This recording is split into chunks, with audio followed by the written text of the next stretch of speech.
Sir ఇక సింహరాశి వారికి 2024 ఏ విధంగా ఉంటుంది? Sure madam. ఈ యొక్క సింహరాశి వాళ్ళకి ఈ యొక్క 2023 అక్టోబర్ వరకు కూడా రాహువు మరియు గురువు గారు నవమ స్థానంలో సంచారము చేశారు. అయితే ఇక్కడ అక్టోబర్ తర్వాత ఆయన రాహు మీనంలోకి వెళ్ళిపోయారు. అంటే సింహరాశి వాళ్ళకి గురుబలం ఉన్నప్పటికీ పెద్ద బెనిఫిషియల్గా జరగలేదు.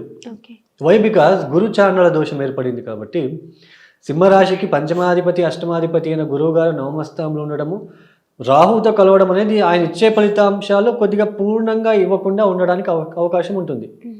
సో సింహరాశి వాళ్ళకి అలా ఉంటుంది. బట్ ఇక్కడ రాహు ఎప్పుడైతే అష్టమ స్థానానికి వెళ్ళిపోతాడో అంటే ఇప్పుడు గురువు గారు పూర్తిగా బలం ఉంటుంది అని అర్థం. నవమస్థానంలో గురువు ఉంటున్నారు కాబట్టి గురు బలం ఉంటుంది.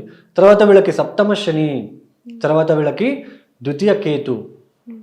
ఇక్కడ కేతు, శని, రాహు ముగ్గురు కూడా కొద్దిగా మిశ్రంగా ఉంటుంది. మిశ్రమ ఫలితాలు. పూర్తిగా డ్యామేజ్ చేయరు, పూర్తిగా మనకి కొద్దిగా సపోర్ట్ కూడా ఇవ్వరు, సక్సెస్ కూడా ఇవ్వరు. సో చాలా ఇబ్బంది పెట్టే రకంగానే వీళ్ళు ముగ్గురు ఉంటారు. పూర్తిగా ఇబ్బంది పెట్టి కిందకి నూకరు, ఎందుకంటే గురుబలం ఉంది. సో మే 1వ తేదీ వరకు కూడా నవమ స్థానంలో గురువు గారు ఉంటున్నారు కాబట్టి, సో సింహరాశి పైన దృష్టి ఉంది కాబట్టి సో వీళ్ళు అవుట్ ఆఫ్ డేంజర్ మే 1వ తేదీ వరకు. సో ఎటువంటి ఇబ్బంది లేదు. మే 1వ తేదీ వరకు కూడా ఆరోగ్యం కావచ్చు, ఆర్థిక విషయంలో కావచ్చు, ఈ చదువుకునే పిల్లలకి ఎడ్యుకేషన్ రీత్యా కావచ్చు, సో ఇవన్నీ కూడా బాగా పాజిటివ్గానే ఉంటుంది. అయితే 2024 మే 1వ తేదీ నుంచి గురువు గారు నవమ స్థానాన్ని వదిలేసి దశమ స్థానానికి వచ్చేస్తారు. ఇక్కడ సింహరాశి వాళ్ళకి చిక్కు ఉంటుంది. ఇక మీద సింహరాశి వాళ్ళకి గురుబలం ఉండదు, రాహుబలం ఉండదు, కేతు బలం ఉండదు, శని బలం ఉండదు. ఒకవేళ వీళ్ళ జన్మ జాతకంలో దశాభుక్తి ఏదైనా ఫేవరబుల్గా ఉన్నట్లు కనుకైతే అవుట్ ఆఫ్ డేంజర్. నేను అప్పుడే చెప్పాను ఒక వీడియోలలో, అంటే మనకి లగ్న కుండలి భోజనం లాగా ఈ రాశి ఫలితాలు మనకి పచ్చడి ఒక మ్యాంగో పిక్కల్ లాగా జస్ట్ టేస్ట్ లేకపోతే సపోర్ట్ ఇవ్వడానికి మాత్రమే అని. అంటే ఇక్కడ దశాభుక్తి ఫెయిల్ అయ్యి ఈ 4 గ్రహాలు గోచరంలో ఫెయిల్ అయ్యి ఉంటే చాలా ఇబ్బందులు ఫేస్ చేయాలి. కొద్దిగా జాబ్ రిలేటెడ్ ఉద్యోగం విషయంలో చాలా ఇబ్బందులు ఎదుర్కోవాలి. అయితే ఇక్కడ ఒక ప్లస్ పాయింట్ సింహరాశి వాళ్ళకి ఏంటి అంటే, గురువు గారు పంచమ దృష్టితో ద్వితీయ స్థానాన్ని, అంటే సింహరాశికి ద్వితీయ స్థానం ఏంటి? కన్యా రాశి. గురువు గారు పంచమ దృష్టితో కన్యా రాశిని చూస్తున్నాడు కాబట్టి కొద్దిగా డబ్బు అప్పుడప్పుడు వీళ్ళకి సహాయం అనేది అందుతుంది. డబ్బు లేనప్పుడు ఎవరో ఒకరు సహాయమో లేకపోతే ఏదో ఒకలాగా డబ్బు ఒక విషయంలో బాగా పాజిటివ్గా ఉండడానికి అవకాశం ఉంటుంది. ధన సహాయం అనేది కొద్దిగా బాగుంది అని చెప్పుకోవచ్చు. బట్ ఖర్చులు కూడా అష్టమ స్థానంలో ఉంటున్న రాహు వలన సో వీళ్ళు సింహరాశి వాళ్ళు కొద్దిగా షూరిటీ సంతకాలు కావచ్చు, ఇట్లాంటివి వేయడము, బిజినెస్ ఎక్స్పాన్స్ చేసుకోవాలని దానిపైన ఎక్కువ ఇన్వెస్ట్మెంట్ చేసుకోవచ్చు, దానికి ఇన్వెస్ట్మెంట్ చేసుకోవడం కావచ్చు, లేదా ఆరోగ్య విషయంలో కావచ్చు డబ్బులు ఎక్స్పెండిచర్ ఎక్కువ ఉంటుంది ఈ ఒక సంవత్సరంలో. ఇతరుల నుంచి మోసపోవడం కావచ్చు.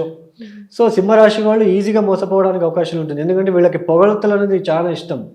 వీళ్ళని పొగిడితే చాలా వీళ్ళు ఇదైపోతుంది వీళ్ళకి. సో ఇక్కడ వేరే వాళ్ళు వీళ్ళని పొగడము, సో వీళ్ళకి అది ప్లస్ పాయింట్గా మారిపోతుంది, వీళ్ళు ఏదైనా ఇచ్చేస్తారు. సో ఇలా ఉంటుంది కాబట్టి సో కొద్దిగా సింహరాశి వాళ్ళు కొద్దిగా ఇవన్నీ అవాయిడ్ చేసుకుంటే మంచిది. అయితే ఇక్కడ చదువుకునే పిల్లలకి అంటే చతుర్థ స్థానమైన వృశ్చికాన్ని గురువు గారు సప్తమ దృష్టితో చూస్తున్నాడు కాబట్టి కొద్దిగా పర్వాలేదు, చదువుకునే పిల్లలకి బాగుంటుంది అని చెప్పుకోవచ్చు. అయితే ఇక్కడ గురువు గారు నవమ దృష్టితో ఏ స్థానాన్ని చూస్తున్నారు? 6వ స్థానాన్ని చూస్తున్నారు. అంటే సింహరాశికి నేను ముందుగానే చెప్పేశాను కొద్దిగా ధన సహాయం అందుతుంది అండి అని చెప్పాను. ఆ ధన సహాయం ఎలా అందుతుంది? అప్పులు చేయడం వలన. 6వ స్థానాన్ని చూస్తున్నాడు కాబట్టి కొద్దిగా అప్పులు చేయవలసిన ప్రమేయము, కొద్దిగా ఆరోగ్యపరమైన ఇబ్బందులు రావడానికి అవకాశాలు ఇక్కడ ఎక్కువగా ఉంటుందనే చెప్పుకోవచ్చు. అంటే ఇక్కడ సప్తమ స్థానంలో శని, అష్టమ స్థానంలో రాహు, దశమ స్థానంలో గురు, ద్వితీయ స్థానంలో కేతు. సప్తమ స్థానంలో ఉంటున్న శని వలన కొద్దిగా సమాజంలో కొద్దిగా బ్యాడ్ నేమ్ తెచ్చుకోవడానికి మే 1వ తేదీ నుంచి ఛాన్సెస్ ఉంటుంది. తర్వాత భార్యాభర్తల మధ్య ఇప్పుడు గురువు గారు ఉంటున్నారు, ఓకే మే 1వ తేదీ నుంచి గురుబలం వెళ్ళిపోతుంది. భార్యాభర్తల మధ్య కొన్ని చికాకులు, ఇబ్బందులు, తర్వాత ఒక సపరేషన్ లాంటివి కూడా జరగడానికి అవకాశాలు ఉంటాయి. ఎందుకు సపరేషన్ అని చెప్తున్నానంటే, సపరేషన్ ఎలాంటి సపరేషన్ అంటే ఉద్యోగం నిమిత్త వీళ్ళిద్దరూ సపరేషన్ అవ్వడానికి. ఈయన సింహరాశిలో పుట్టిన స్త్రీలకు వాళ్ళ భర్త ఎక్కడో ఉద్యోగం నిమిత్తం దూరం వెళ్ళడము, అట్లా సపరేషన్ అని చెప్తున్నాను. సో ఇలా ఉంటుంది. సపరేషన్ కాని వాళ్ళకి ఇక్కడ మీ ఒక పార్ట్నర్ ఏం చెప్తే దానికి ఎస్ అనండి అంతే. ఎందుకంటే సప్తమ స్థానంలో ఆయన శని ఉంటున్నాడు. మీకు శని అంటే ఆయన బలం అనేది అక్కడ స్వక్షేత్రము, మూల త్రికోణము.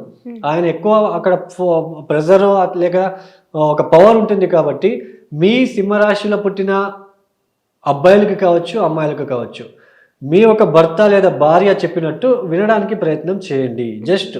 లేకపోతే క్లాషెస్ రావడానికి అవకాశాలు ఉంటాయని చెప్పొచ్చు. ఈ సింహరాశి వాళ్ళు తప్పనిసరిగా గురు బలం పెంచుకోవాలంటే ఈ ఒక వీడియో చూసిన వెంటనే వీళ్ళు స్టార్ట్ చేసుకోవాలి. ప్రతి గురువారము దత్త కవచం చదువుకోవడము లేదా గురు చేత లాంటి చదువుకోవడము, శనగలతో చేసిన పదార్థాలని శివాలయంలో కావచ్చు, దత్తాత్రేయ ఆలయంలో కావచ్చు, అక్కడ వచ్చే ఒక భక్తులకు ఇవ్వడం కావచ్చు, ఇట్లాంటివన్నీ చేసుకుంటూ వెళ్తే గురుబలం అనేది కొద్దిగా అభివృద్ధిలోకి వస్తుంది అని చెప్పొచ్చు. మే 1వ తేదీ నుంచి కూడా వస్తుంది. అంటే ఇప్పుడు బాగుంది కాబట్టి ఇప్పుడే చేసేసుకోవాలి వీళ్ళు. నేను అప్పుడే అందుకే చెప్తాను, అంటే మనకి టైం బాగున్నప్పుడే మనం ఏదో ఒకటి కరెక్ట్గా మనం పాజిటివ్ వేలో వెళ్ళలాగా చేసుకోవాలి. మనకి ఇప్పుడు టైం బాగుంది కదా అని వెర్రి వీగి మనము తల ఉంచకుండా మనము నడిస్తే మనకి ఇబ్బంది, ఫ్యూచర్లో వచ్చే ఇబ్బందులు మనం ఫేస్ చేయాల్సి ఉంటుంది. సో ఇప్పటి నుంచి గురువు గారికి మీరు కొన్ని పరిహారాలు చేసుకోవడానికి ప్రయత్నం చేసుకోవాలి. రాహుకేతువులు అంటే రాహుకి అంబాభవని, నల్ల మినుములని నానబెట్టేసి బెల్లం కలిపి ఆవుకి తినిపించినా ఓకే, లేదా నల్ల మినుములతో చేసిన వడలను 108 వడలని ఆంజనేయ స్వామి వారికి ఆరంగా వేసినా ఓకే. ఇక్కడ కేతువుకి అంటే గణపతి ఆరాధన చేసుకోవడము. సో ఇవన్నీ కూడా మనకి హెల్ప్ఫుల్గా ఉంటుందని చెప్పుకోవచ్చు. శుభమండి.